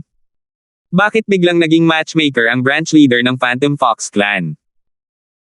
Pagkaalis ni Dwayne, tumingin ang Panginoon ng mansyon kay Alvin at nagtanong ng may kuryosidad, "Alvin, nandito si Dwayne dahil sa pagkamatay ng dalawa niyang tauhan. Talagang nagtataka ako. Sino ang babaeng katabi mo?" Maestro ng mansyon, umiling si Alvin at sinabing, "Hindi ako makapagsalita dahil masalimuot ang kanyang pagkakakilanlan. Patawarin mo ako." Alam niyang mas malaki ang panganib na mapapahamak si Tanya kung mas maraming tao ang makakaalam ng pagkakakilanlan niya. Kaya naman, mas makabubuti kung mas kaunti ang makakaalam ng kanyang pagkakakilanlan. Sa labas ng ari-arian ng Profound Nether Mansion, hindi agad bumalik si Dwayne at ang dalawang matandang lalaki sa Phantom Fox Clan pagkaalis nila sa Profound Nether Mansion. Sabi ni Mansion Master Zong, may 3 assassin mula sa Blood Skull Gang na nakatambay sa labas ng estate. May posibilidad na nakita nila sina Cedrex at Linden, sabi ni Dwayne sa dalawang matandang lalaki habang kumikinang ang mga mata, "Maghiwa-hiwalay na tayo at hanapin ang mga assassin." "Naiintindihan ko." Agad na umalis ang dalawang matandang lalaki nang marinig ang mga salita ni Dwayne. Si Dwayne ay isang Panginoong Celestial, at ang dalawang matandang lalaking isinama niya ay may kakayahan din. Ang dalawang matandang lalaki ay ang 10 Direction Celestial Kings na nakapagtapos na ng malalim na kaalaman sa unang yugto. Kilala rin ang dalawa sa itaas na kaharian ng Southern Heaven Ancient Realm. Pagkalipas ng halos 15 minuto, nakatanggap si Dwayne ng mensahe mula sa isa sa mga matandang lalaki na nagpapaalam sa kanya na natuklasan na niya ang 3 mamamatay tao sa hilaga ng ari-arian ng Profound Nether Mansion. Isang lalaki ang nakaharap sa 3 lalaki sa gilid ng isang matayog na bundok. Ang 3 lalaki ay nakasuot ng itim mula ulo hanggang paa. Isang lalaking nasa katanghaliang gulang na may malamig na ekspresyon ang tila pinuno ng grupo. Sa sandaling ito, ang mga mata ng lalaking nasa katanghaliang gulang ay kumislap sa takot habang nakatingin sa matandang lalaki sa harap niya. "Darius, hindi ko inaasahan na ikaw ang tumanggap ng misyon. Hindi isang simpleng tao ang target mo."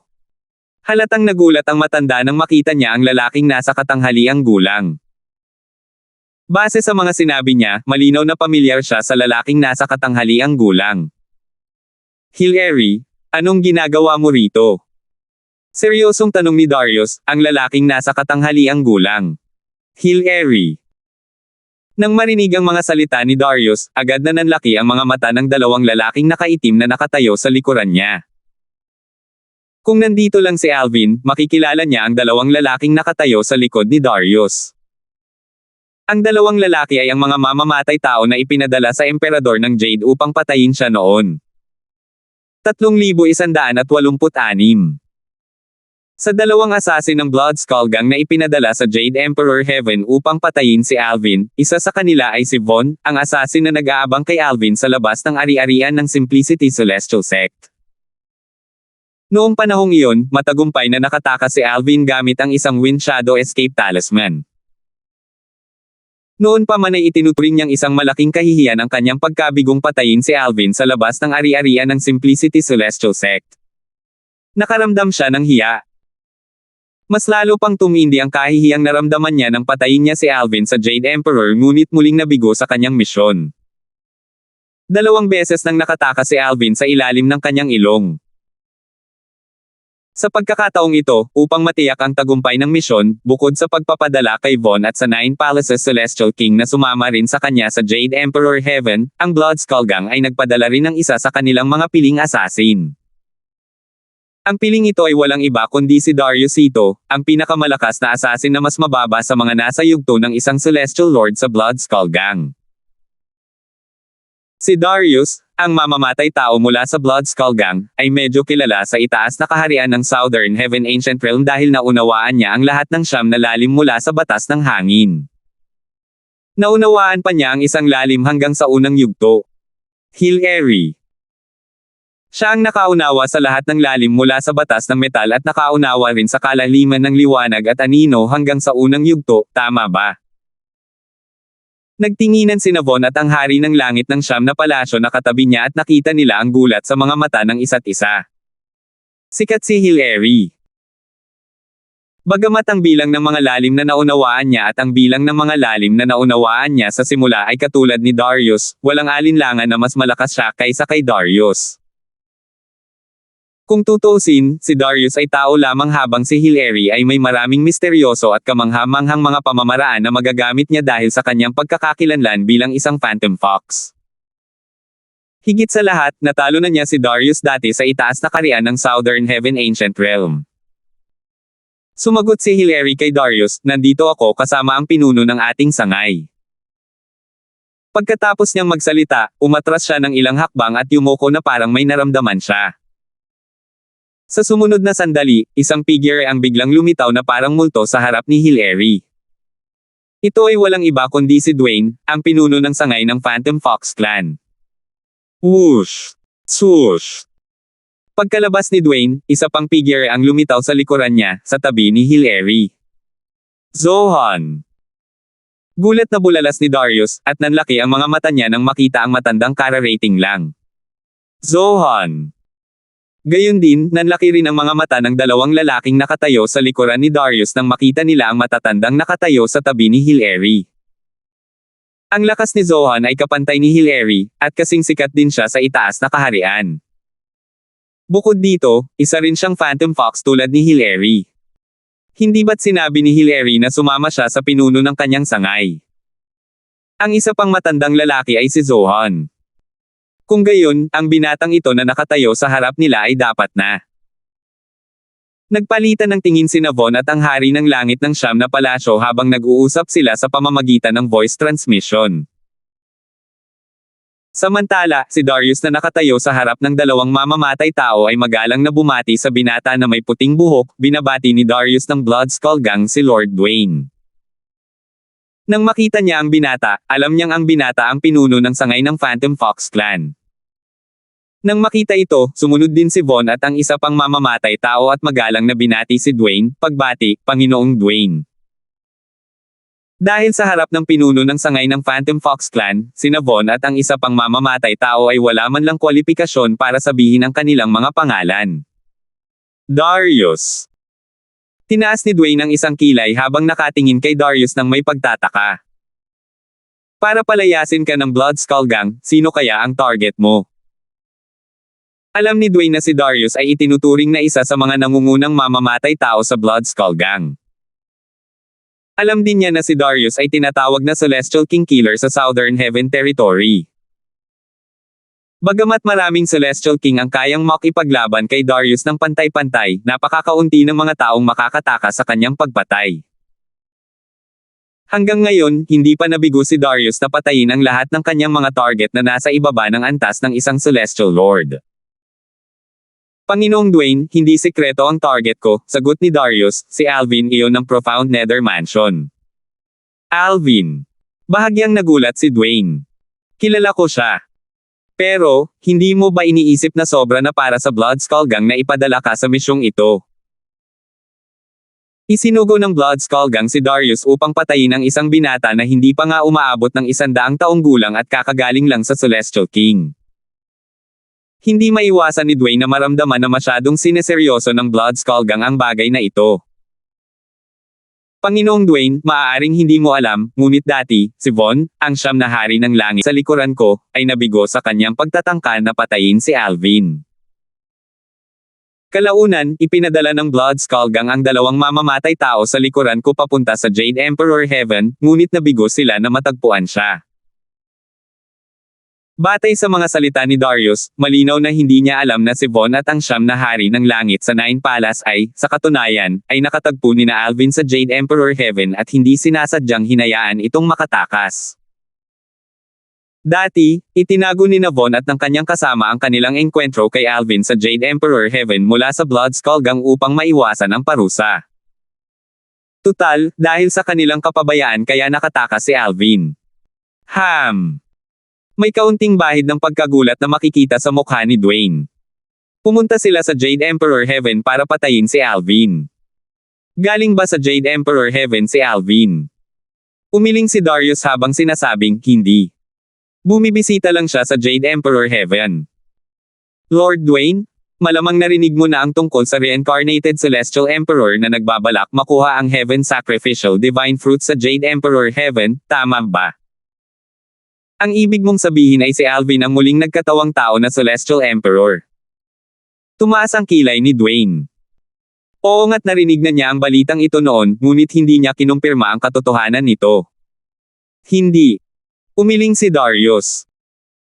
Pumunta si Alvin sa Jade Emperor Heaven upang agawin ang Heaven Sacrificial Divine Fruits mula sa reincarnated Celestial Emperor. Kaya naging 10 Direction Celestial Duke sa loob lamang ng maikling panahon at naunawaan ang batas ng kalawakan. Kaya niya kinain ang Heaven Sacrificial Divine Fruit. Gulat na sabi ni Dwayne, hindi nakakapagtaka. Iniisip ko kung paano nagawa ng isang batang lalaki ang ganito karami bago pa man umabot sa edad na 100. Lumalabas na kinanya pala ang Heaven Sacrificial Divine Fruit.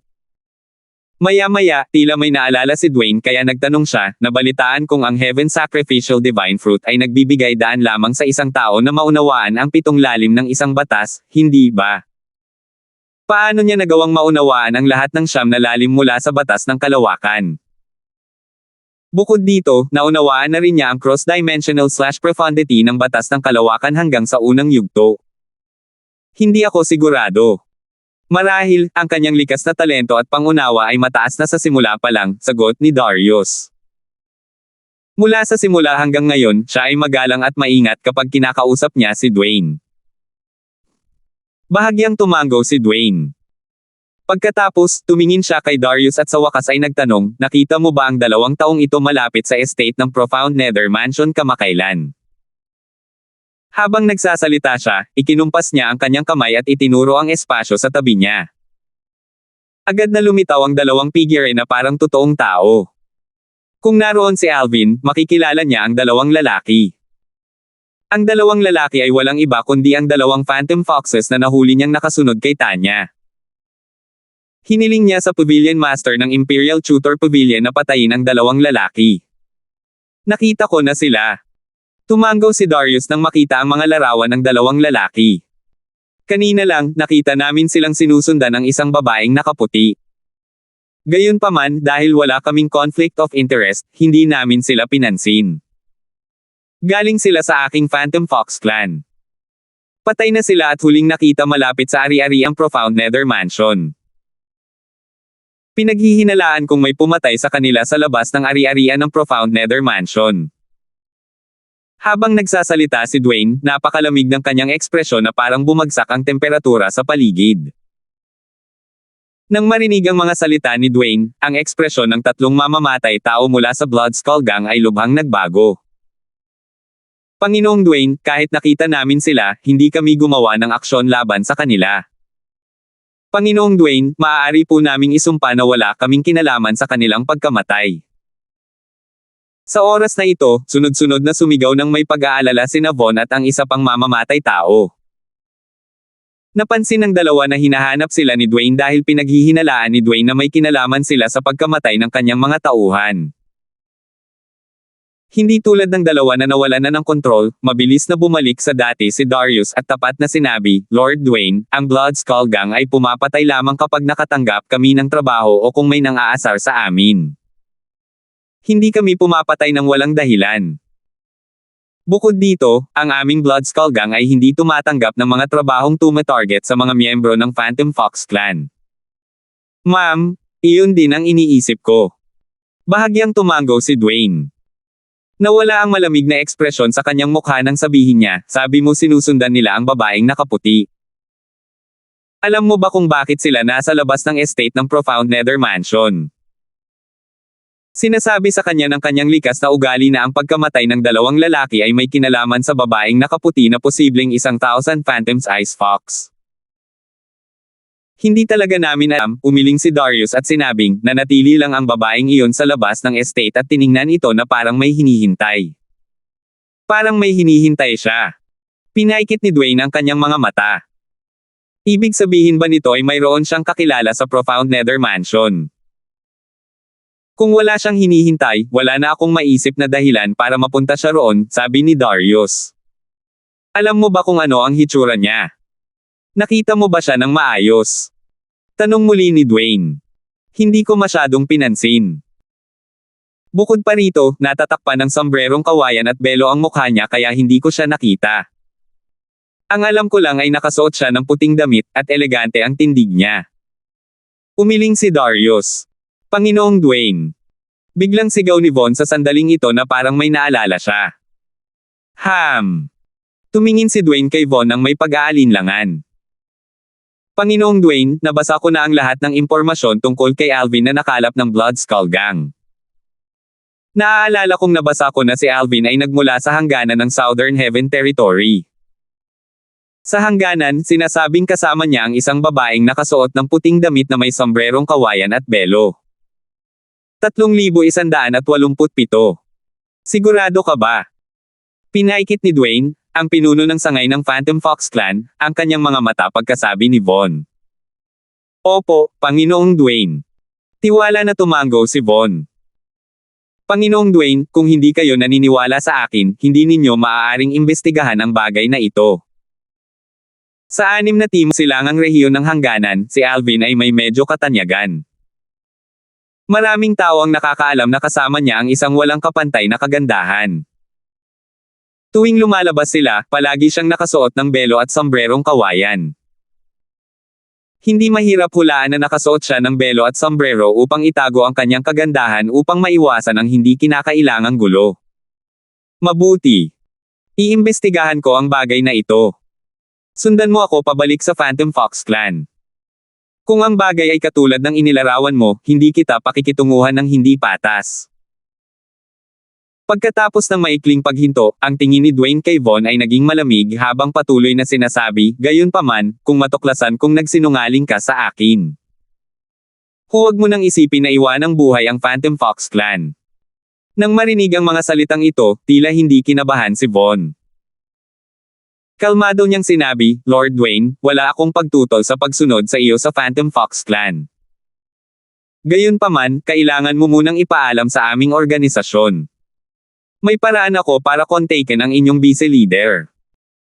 Ipapaalam ko sa kanya ang bagay na ito para hindi mo na kailangang mag-alala, walang pakialam na sabi ni Dwayne.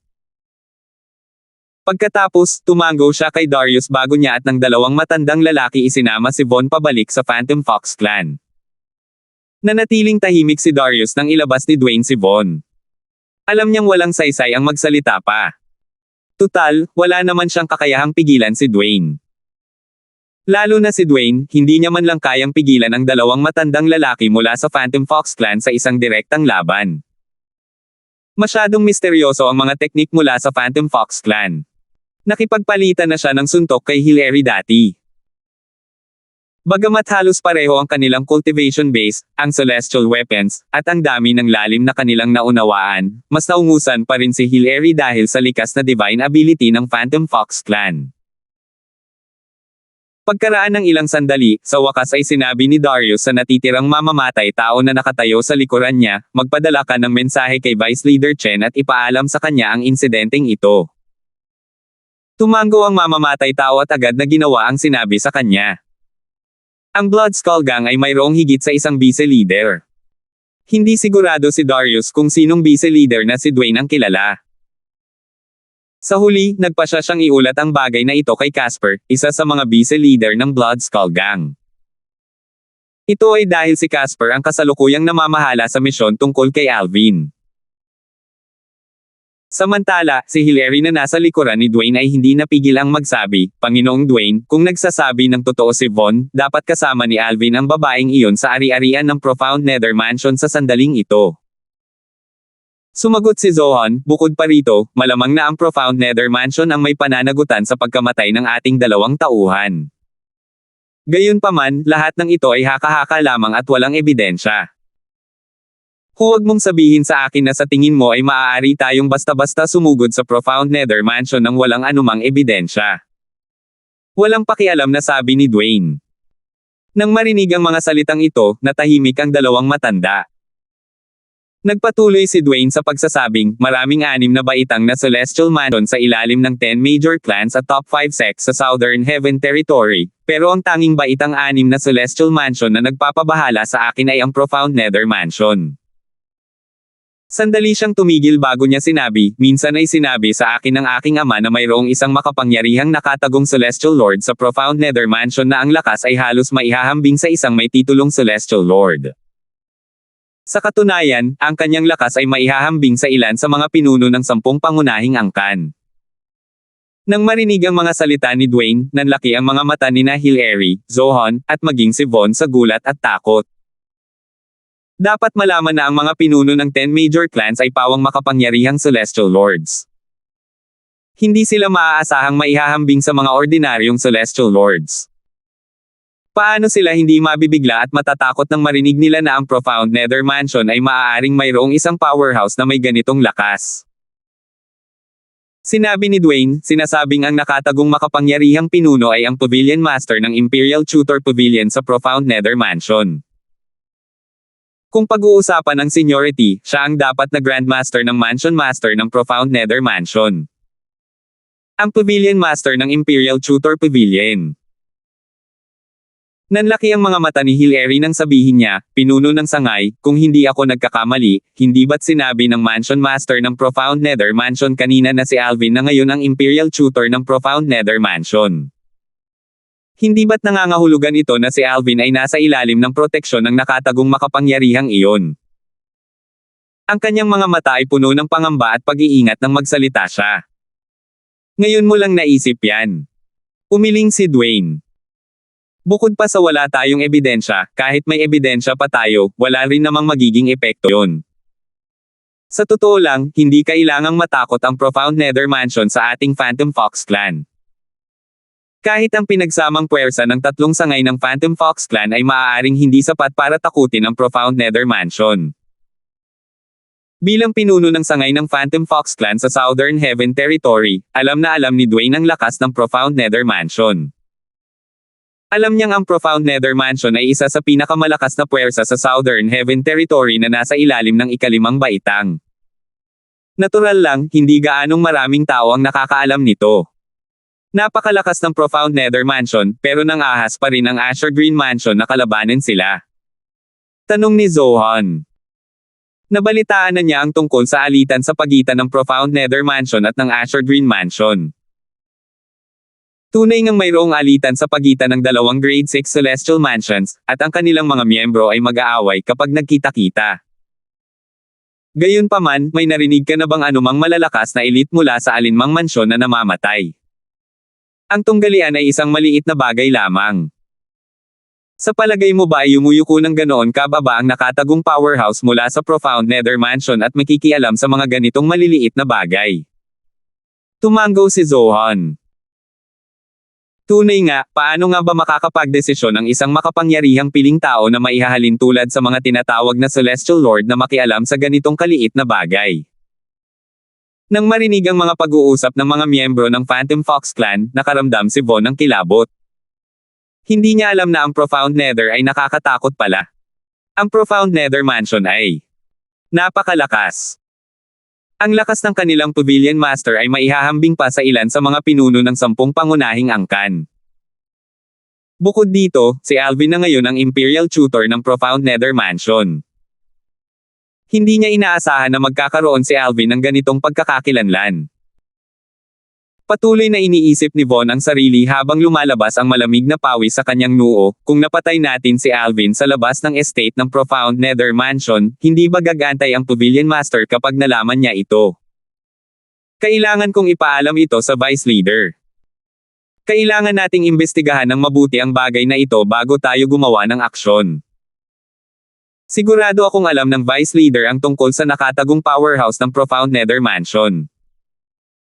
Nang matanggap ni Casper, isa sa mga Vice Leader ng Blood Skull Gang, ang mensahe ni Von, lubhang nagbago ang kanyang ekspresyon. Ano? Si Alvin na ngayon ang Imperial Tutor ng Profound Nether Mansion. Base sa sinabi ng branch leader ng Phantom Fox Clan, mukhang nasa Profound Nether Mansion pa rin ang matandang iyon. Parang kailangan na nating ipagpaliban ang usapin ng pagpatay kay Alvin. Kailangan kong ipaalam ito sa pinuno at hayaan siyang magdesisyon kung paano tayo magpapatuloy. Bago umalis si Casper para hanapin ang pinuno ng Blood Skull Gang, dali-dali siyang nagpadala ng mensahe sa natitirang dalawang assassin na nagtatago sa labas ng estate ng Profound Nether Mansion. Nagulat sina Darius at ang isa pang mamamatay tao nang matanggap nila ang mensahe na nagsasabing huwag silang kikilos kahit na iwan ni Alvin ang Profound Nether Mansion. Hindi nila maiwasang mag-isip kung ano ang nangyari sa Imperial Tutor Pavilion ng Profound Nether Mansion. Pagkabalik ni Alvin mula sa tirahan ng Mansion Master ng Profound Nether Mansion, nagpatuloy siya sa paglilinang. Sa tulong ng mga celestial fruits at celestial pills na ibinigay sa kanya ng Pavilion Master ng Imperial Tutor Pavilion, ang kanyang cultivation ay naging napakabilis. Nang magising si Tanya, ibinalik niya ang Supreme Powerhouse Divinity kay Alvin upang maunawaan nito ang batas ng kalawakan habang natutulog.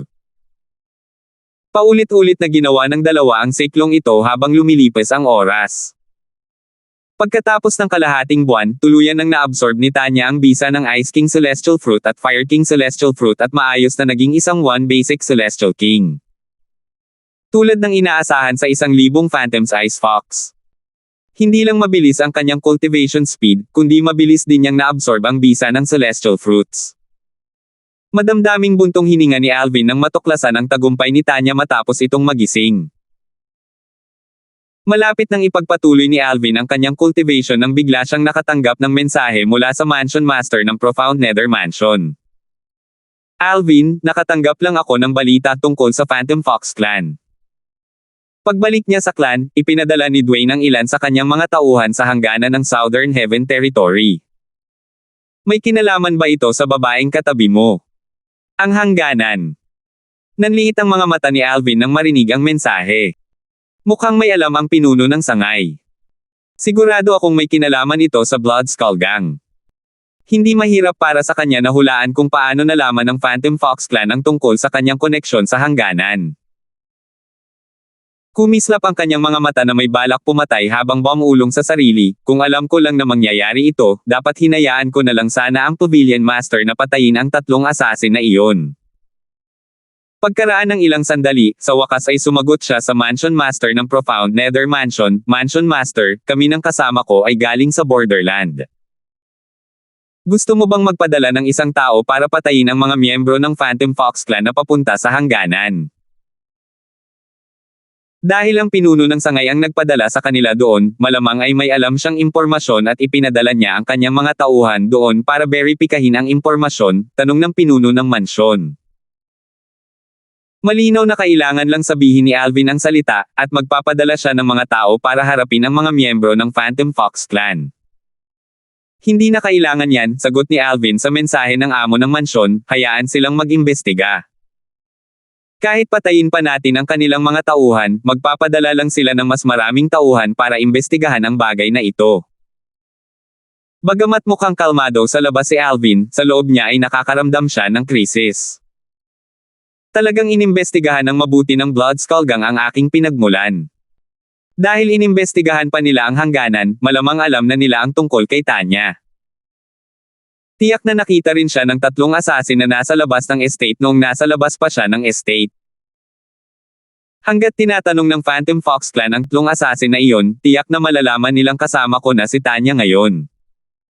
Natatakot ako sa ngayon, alam na ni Dwayne na nasa Profound Nether Mansion si Tanya. Salamat po at sinamahan ninyo ako, ingat lagi mga master.